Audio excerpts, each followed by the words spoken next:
राधे राधे दोस्तों। आज है शुक्रवार और आज हम सुनेंगे माता संतोषी की व्रत कथा।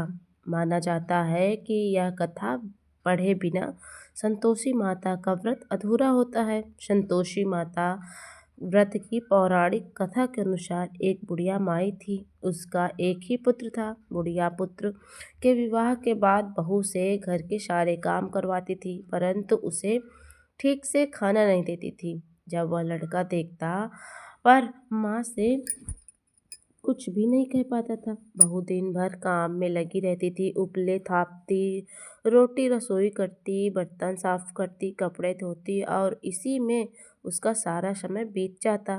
कभी सोच विचार कर एक दिन लड़का माँ से बोला, माँ मैं परदेश जा रहा हूँ।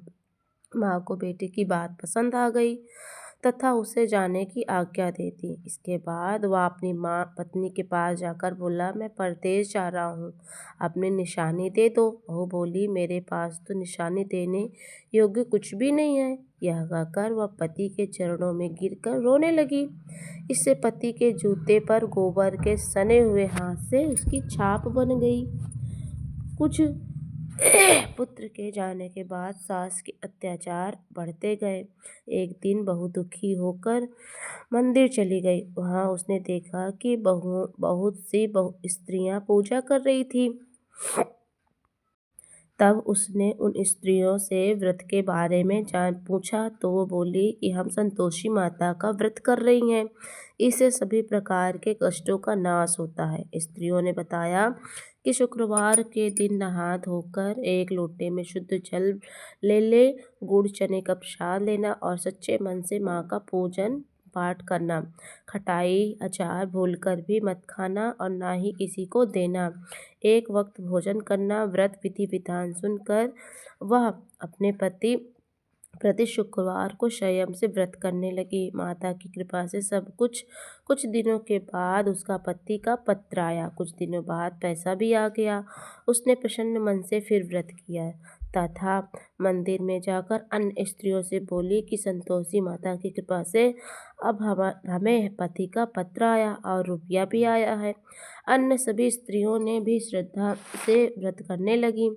बहू ने कहा, हे माँ, जब मेरा पति घर आएगा तो मैं तुम्हारे व्रत का उद्यापन करूंगी। तब एक रात संतोषी माँ ने उसके पति को स्वप्न दिया और कहा कि तुम अपने घर क्यों नहीं जाते हो। वह वह कहने लगा कि सेठ का सारा सामान अभी बिका नहीं है, रुपया भी नहीं आया है। तो उसने सेठ को स्वप्न की सारी बातें बता दी तथा घर जाने की इजाज़त मांगी। तब सेठ ने इनकार कर दिया। माता की कृपा से कई व्यापारी आए और सोना चांदी तथा अन्य सामान खरीद गए। कर्जदार भी रुपया लौटा गए। अब तो साहूकार ने उसे घर जाने की इजाज़त भी दे दी। घर आकर पुत्र ने अपनी माँ से व पत्नी को खूब सारे रुपए दिए। पत्नी ने कहा कि मुझे संतोषी माता का व्रत का उद्यापन करना है। उसने सभी को न्योता दे दिया। उद्यापन की सारी तैयारी की। पड़ोस की एक स्त्री उसे उसे सुखी देख ईर्ष्या करने लगी। उसने अपने बच्चों को सिखा दिया कि तुम भोजन के समय खटाई जरूर मांगना। उद्यापन के समय जब खाते खाते बच्चे खटाई के लिए मचल उठे तो बहू ने पैसा देकर उन्हें बहलाया। बच्चे दुकान में उन पैसों की इमली खटाई खरीद कर खाने लगे तो बहू पर माता ने क्रोध किया। राजा के दूत उसके पति को पकड़कर ले जाने लगे तो किसी ने बताया कि उद्यापन में बच्चों को पैसे की इमली खटाई खाई थी तो उद्यापन का संकल्प किया था। इसके बाद उसने संतोषी माता से अपने गलती की क्षमा मांगी और फिर उसका पति आता हुआ दिखाई दिया। पति जब इतना धन कमाया उसका राजा ने मांगा। अगले शुक्रवार के उसने फिर से व्रत किया और माता रानी से क्षमा अर्चना की। तब जाके राजा को संतोषी माता ने स्वप्न में उन्होंने कहा कि इसे छोड़ दिया जाए। तब वो घर आ गया और फिर से सुखी सुखी सारे पति पत्नी अपने घर में रहने लगे और उसकी सास भी खुश हो गई और वो अपने पति के साथ संतोषी माता का व्रत पूजन पाठ करने लगे। तो जय हो संतोषी माता की। ये थी संतोषी माता की व्रत कथा। ये कथा अगर आप संतोषी माता का व्रत करते हो तो ये कथा ज़रूर पढ़ें और सुने और सुनाएं। ये कथा आप सभी को कैसी लगी ज़रूर कमेंट में बताइएगा।